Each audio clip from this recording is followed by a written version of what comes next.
it's Jen if you're new here. It's been a hot minute since we've done one of these videos. I've been seeing a lot of you guys requesting an updated TBR list from me, so I am here to deliver. Before we get started, I want to take a minute to thank Squarespace for sponsoring a portion of this video. If you don't know, Squarespace is an all-in-one website platform dedicated to help you create your unique presence in the digital world. Not only do they offer thousands of beautifully designed templates to level up your platform, they're also fully customizable. Squarespace even recommends the perfect domain address that best fits your personal brand and or business, as well as provide key insights into website traffic, helping you improve audience engagement. You can try all this out and more with a free trial of squarespace.com, and whenever you feel ready to launch your web space, you can use my code Sharon to save 10% off your first purchase of a domain or website.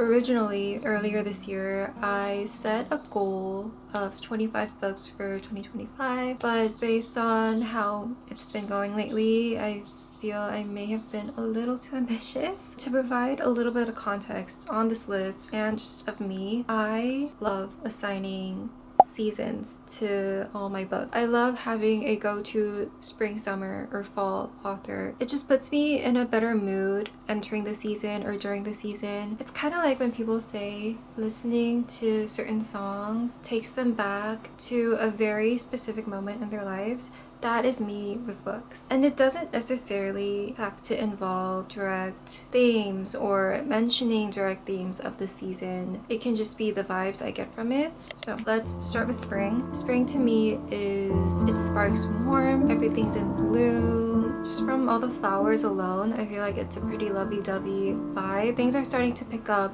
but there's still that bit of winter lingering, so it's not as fast-paced yet. These are the key vibes that we're bringing into our spring reading list. The first three on the list is Slow Days, Fast Company by babitz, Perfection by Vincenzo, Latronico, Madonna, and I've already started Slow Days, Fast Company. I think I'm about halfway through. We actually have so much on this list that I will not disclose the first three on my list because I already briefly talked about them in my previous vlog, so if you're curious, go check that out. The next book on our spring list is Devotion and M Train by Patti.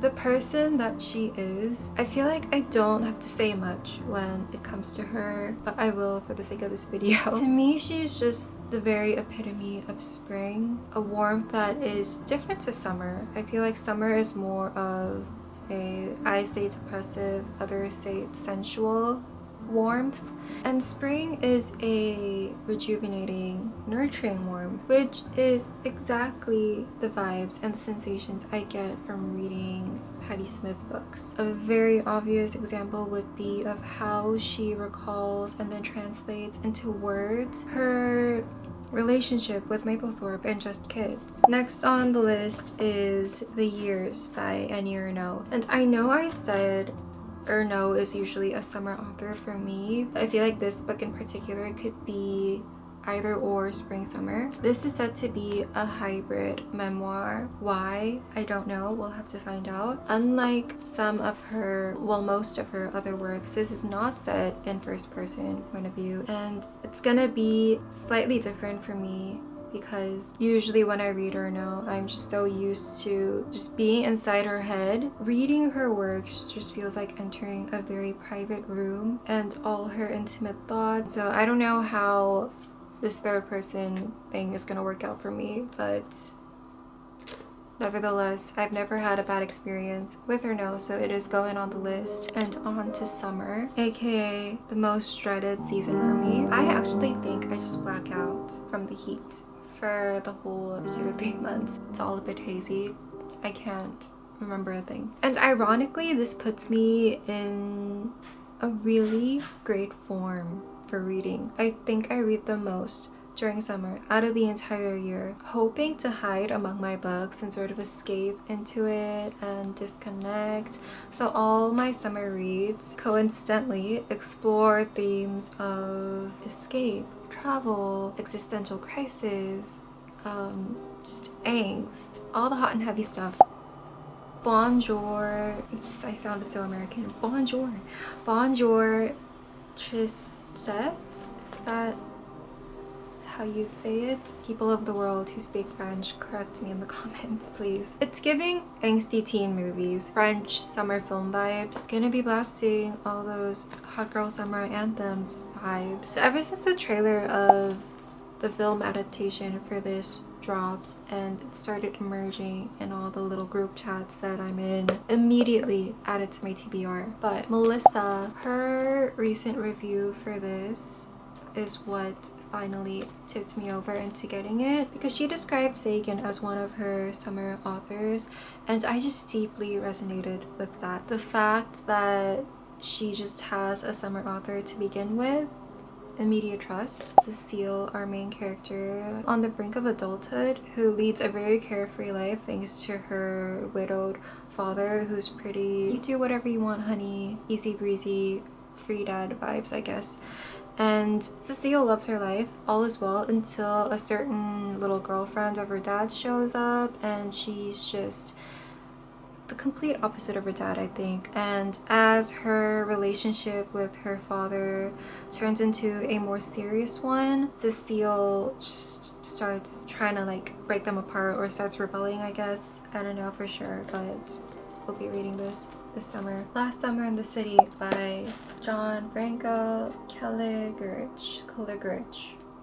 On a completely unrelated note, doesn't this just remind you of a nice cold Aperol spritz? I don't even like Aperol spritz that much, but I still relate it to summer.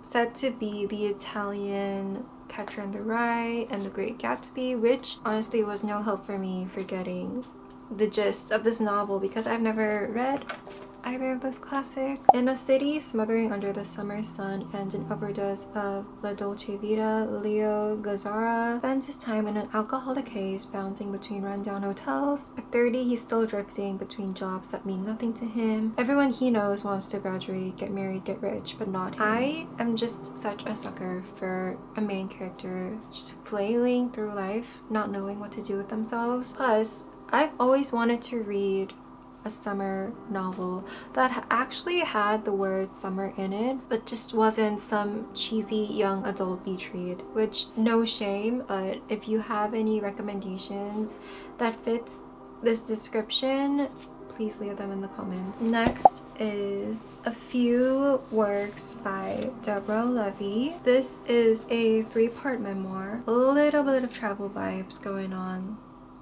with this book. It made me also want to be in Mallorca, just all alone with my thoughts. The trilogy goes into the author's personal history, her relationships, her reflections on motherhood, identity. It offers a feminist perspective on societal norms, just the complexities of life and art. And apparently in the last edition of the trilogy, it also mentions her like search for a sense of home. Next on our Levy list is Hot Milk.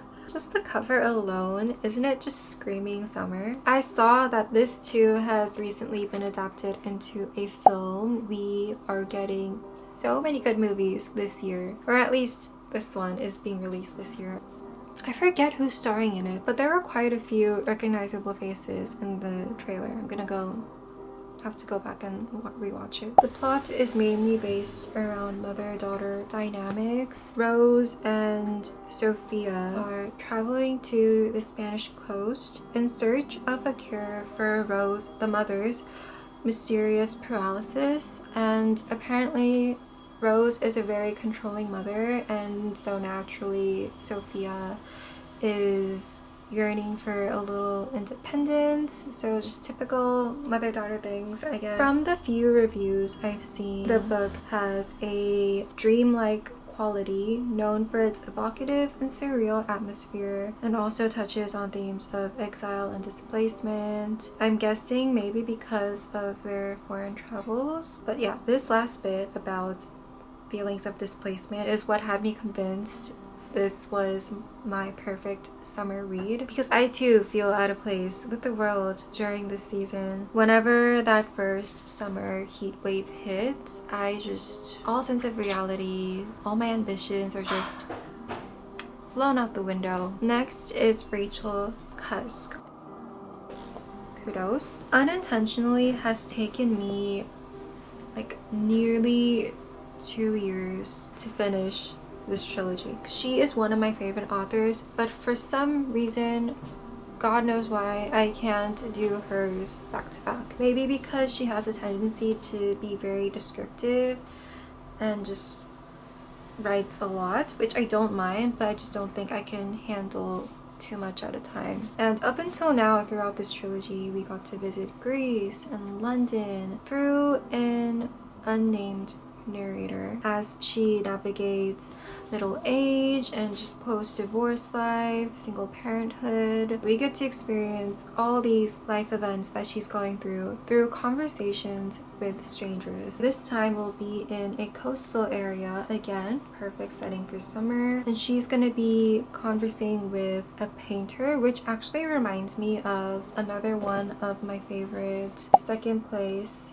And I read this last summer. To this day, it still remains my favorite from her. This explores similar themes as Kudos, like defining femininity, middle age, motherhood, art, and also constantly we encounter a painter in here and we see some unconventional, dare I say, romance. But yeah, if you're watching this and you haven't read any Rachel Cusk books yet, I highly recommend this over the trilogy for your first Cusk. And a little side note, but Levy and Cusk give off very similar vibes. So if you love one, chances are you'll love the other. By reading them, I feel as if, you know, I'm being validated for opinions I didn't know I even ever had in me. Don't know if any of that made any sense, but that's just the best way I can describe the feeling. Next on the list is Flight.